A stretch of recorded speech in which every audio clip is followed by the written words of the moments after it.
sometimes when you open a file, you may find this weird situation where none of the windows appear. So at that point, what you do is just go to the top right corner and simply do a reset. Reset current workspace, and you should get this. All right, now I have a layout created for this, which is basically materials, UV, and perspective. And you guys know how to do it. You can create a layout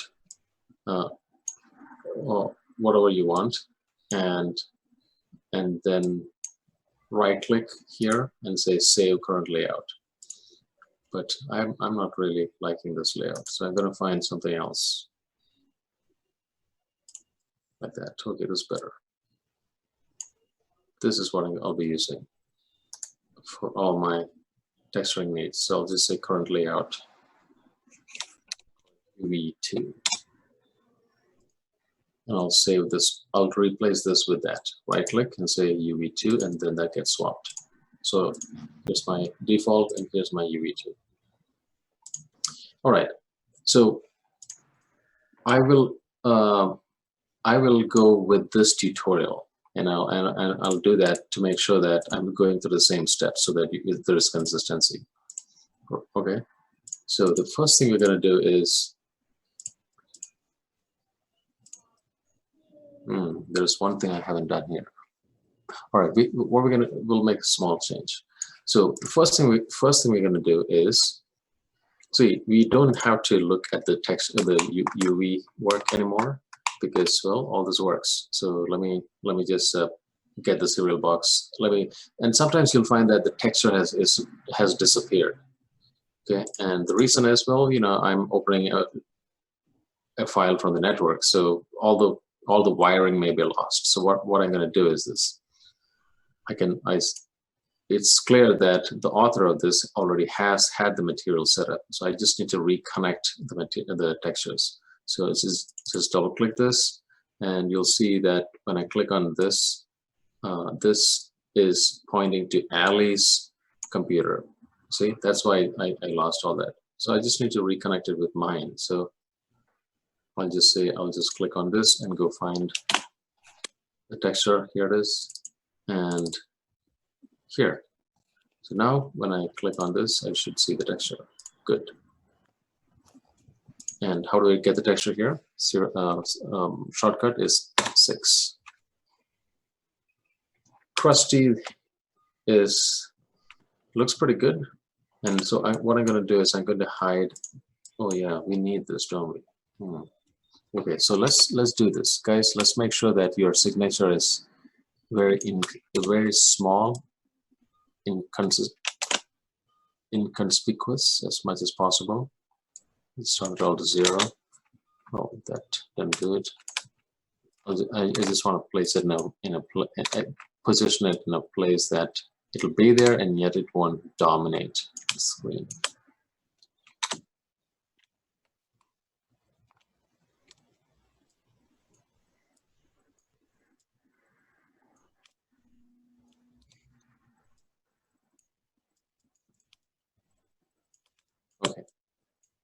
Okay, let it be there. Now, something important. What we're going to do is we should create a surface for this. So for that, we'll use a plane. Make sure that this box is not embedded in that surface. It's sitting just slightly above it. That is on it. Okay. Next, what we're going to do is that since I'm done with this UV panel, another panel that would be useful is really the view itself. So for that, I'm going to create a new perspective. Okay, this is my working camera. I'm going to create a new one. Say new, and this is the one that it'll be rendered in. I will see this perspective one. I'll call it camera or render cam. So how do I select the camera? Well, by now it's already default selected, but let's say I did not. It's not selected. How do I select this camera? All you do is go to view and say select camera. View, select camera, and call it render cam. So we know that this is, it just needs to look good within this camera. And so this is my working camera to move the lights and do things, but this is the one that will get rendered. Okay, so yes, let's officially set it up the composition. Go to, well, 6, then go to view and say camera setting, resolution gate. So this shows me the resolution gate. Now, let me make sure that I have put here what rendering we are using. Okay, there we go. All right, so I'm saying to use preset HD720. Okay, so for that, what we do is we go to, see how this currently tells 960 by 540. It's not very good. We go here, display render settings, and we say render camera is not perspective, but we say render cam, right? And we say preset should be 720, HD 720. Okay, so it'll have this classic thing, 1280 by 720. Okay, so now it has adjusted its numbers also. Now, if I press 7, which is lighting, it goes all black because there is no light at this point. But I'm interested more in just getting a vision for the perspective, or I'm sorry, the camera. So now,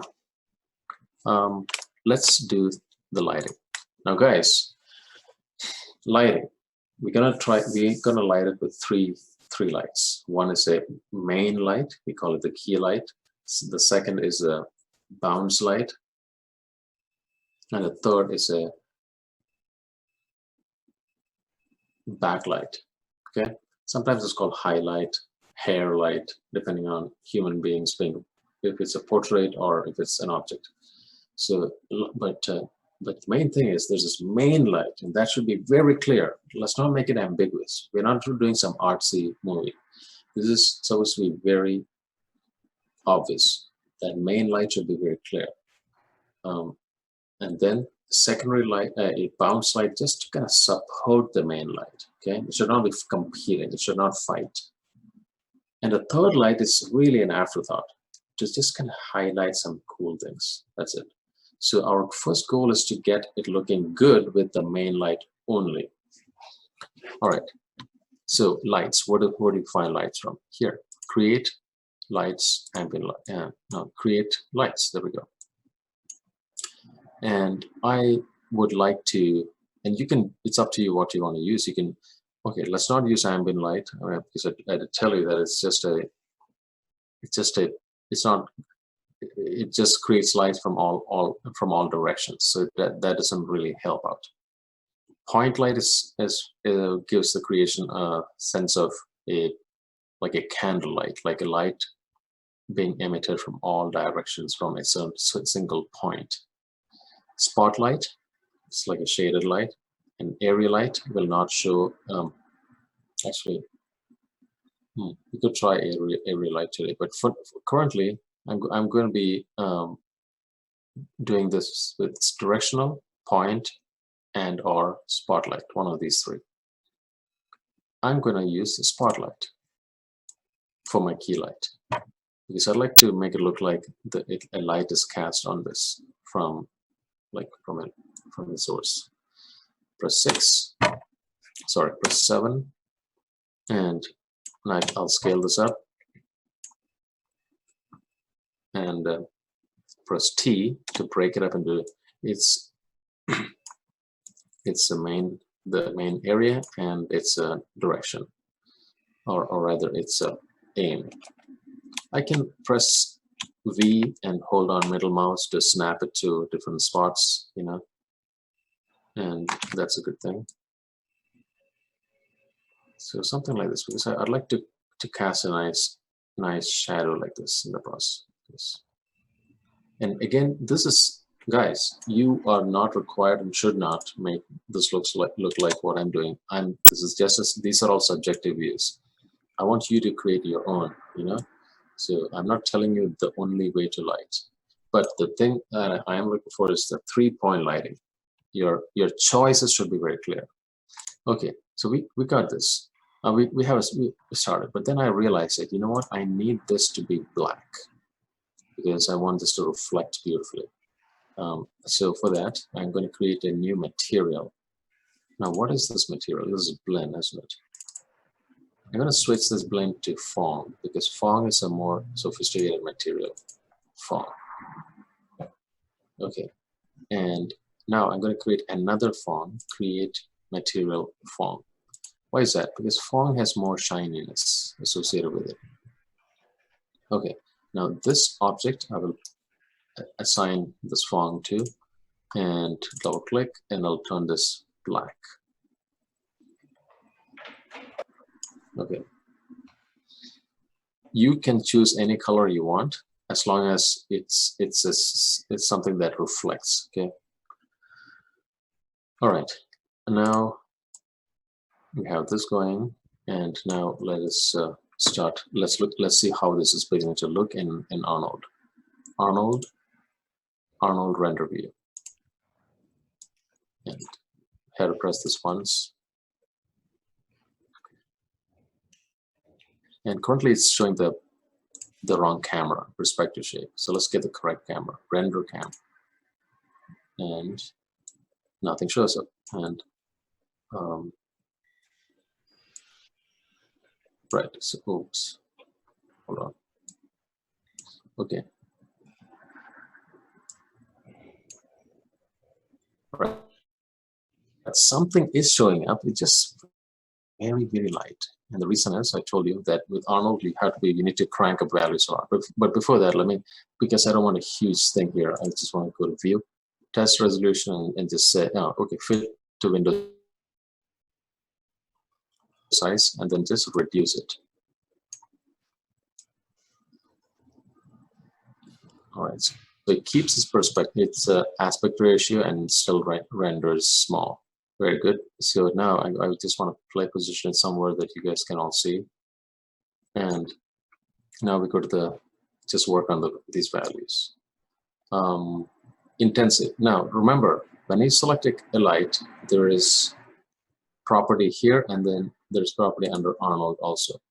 We'll first work on this property and then kind of increase, just improve things here. So intensity, let me increase it a lot. Okay, there we go. When I put 100, now we're going to see something.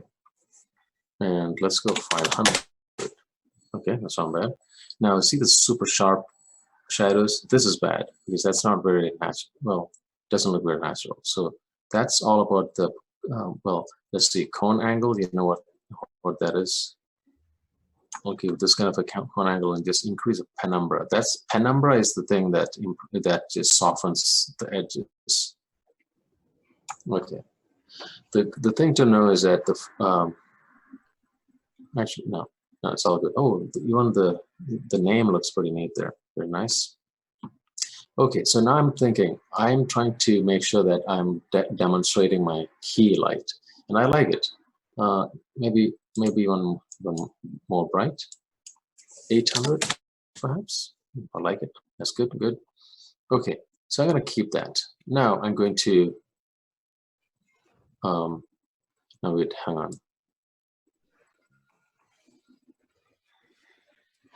Just want to make sure I got, yeah. Okay, cool.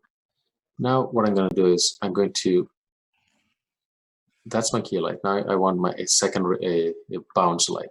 The purpose of the bounce light is kind of to support the key light by casting a light on the areas that this key light is not going to hit. So it's going to be on this side going this way. So, and a good choice for bounce light is directional light. Here's directional light. And the directional light also has been broken up into a direction and all that. So I'm going to just press this. I'm going to just say move, and like it's totally before for directional lights, it doesn't matter where it's placed, because it's just that it's like light coming from the sun. So I just need to place it somewhere, and the direction is all that really matters. There, now I'm going to, now I'm getting somewhere.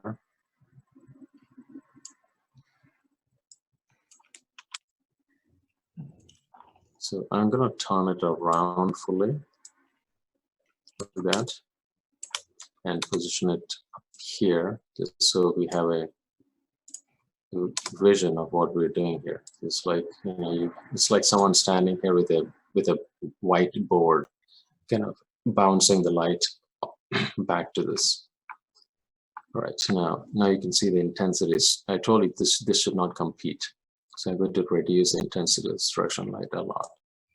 So if it's 0, you see nothing. Then you kind of just push it up a little, part piece by piece, and until you begin to see things. There's too much glare is how we were having a hard time seeing it. But okay, it's getting there now. Now I'm thinking, you know what, this is too low. I need to increase this more. So I'm gonna go for 1000. Okay, and still there is a lot of glare on this also. So I will, let me see if I can adjust.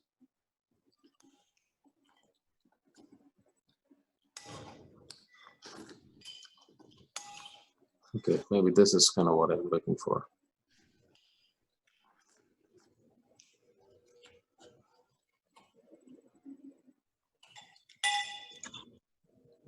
See, this is where it's all the aesthetics of what you're trying to do. Now I have,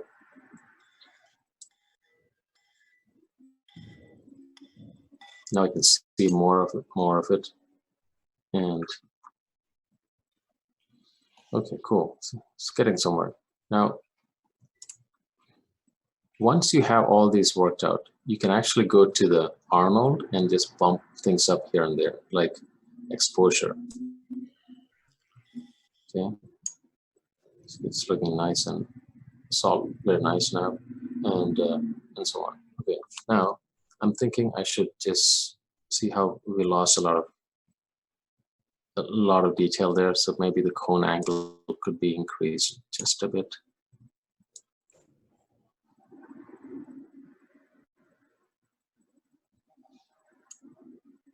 Or not. Penumbra.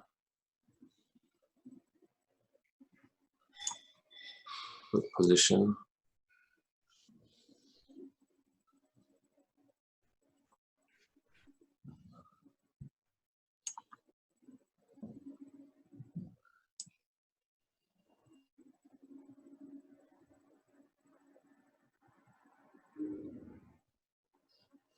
See, it takes a lot, there's a lot of work involved in trying to get a good image. So there you have it, guys. So I'll be working on it a little more, but so now you get it, or you should get it. That is key light, bounce light, and we haven't even looked at the highlight. Okay, in fact, for the highlight, what I'm thinking at this point is I will use the highlight to kind of throw some light behind here. See how dark it is? I'll cast a nice pool right here to create a nice highlight. So it'll make this stand out. And then I'm also thinking maybe, or I can think of taking that highlight and just putting that light actually here, so it pops this out a little.